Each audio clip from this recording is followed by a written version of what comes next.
தேனி மாவட்டம் வாழையத்துப்பட்டியில் டாஸ்மாக் கடையை சேதப்படுத்திய கிராம மக்கள் மீது வழக்கு பதிவு செய்யப்பட்டிருக்கிறது. இது குறித்த கூடுதல் விவரங்களை செய்தியாளர் பாலாஜியிடம் கேட்கலாம். பாலாஜி, எத்தனை பேர் மீது வழக்கு பதிவு செய்யப்பட்டிருக்கிறது? எந்தெந்த பிரிவுகளின் கீழ் வழக்கு பதிவு செய்யப்பட்டுள்ளது?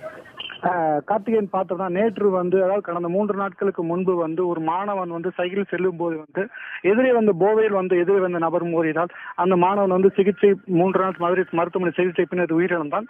தொடர்ந்து இந்த பகுதியில் அந்த டாஸ்மாக் தான் தங்களுக்கு தொடர்ந்து பிரச்சனையா இருக்கு, உடனே டாஸ்மாக் அகற்ற வேண்டும் சொல்லியிருந்தாங்க. அதன் பேர்ல தான் நேற்று ஒரு மறியல் நடந்தது. மறியலை தொடர்ந்து பொதுமக்கள் அந்த டாஸ்மாக் கடையை நொறுக்குனாங்க.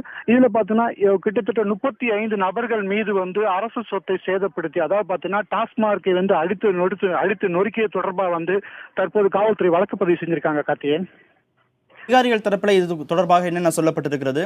மக்களால் தாக்கப்பட்ட இந்த டாஸ்மாக் கடை திறக்கப்பட்டிருக்கிறதா? இப்ப சற்று நேரத்துக்கு முன்னதான் அந்த மக்களால் நொறுக்கப்பட்ட டாஸ்மாக் கடை மீண்டும் திறக்கப்பட்டது.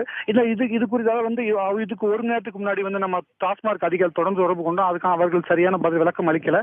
இது பற்றி காவல்துறையினரோட சற்று நேரத்துக்கு முன்னால்தான் ஒரு 35 பேரை வழக்கு பதிவு செஞ்சிருக்காங்க. தற்போது அந்த டாஸ்மாக் கடை வியாபாரம் திறக்கப்பட்டு வியாபாரம் கடுமையாக நடந்துட்டு இருக்கு. கடை அகற்றப்படுவதற்கான வாய்ப்புகள் இருக்கிறதா? தற்போது இது குறித்து நம்ம பல்வேறு அதிகாரிகளும் மறைமுகமா நம்ம பேசும் போது இந்த கடை மாற்றத்துக்கான வாய்ப்பு இல்லை. ஏன்னா இந்த கடையில அதிக வருமானம் அரசுக்கு வந்துகிட்டு இருக்கு. இந்த கடையை நம்பி கிட்டத்தட்ட 30-40 மக்கள், ஒரு 3-4 கிராம மக்கள் இருக்காங்க. சோ இது அதிகமான வருமானம் வரனால இந்த கடையை இடமாற்றம் செய்வதற்கான வாய்ப்புகள் இல்லைன்னு சொல்லியிருக்காங்க.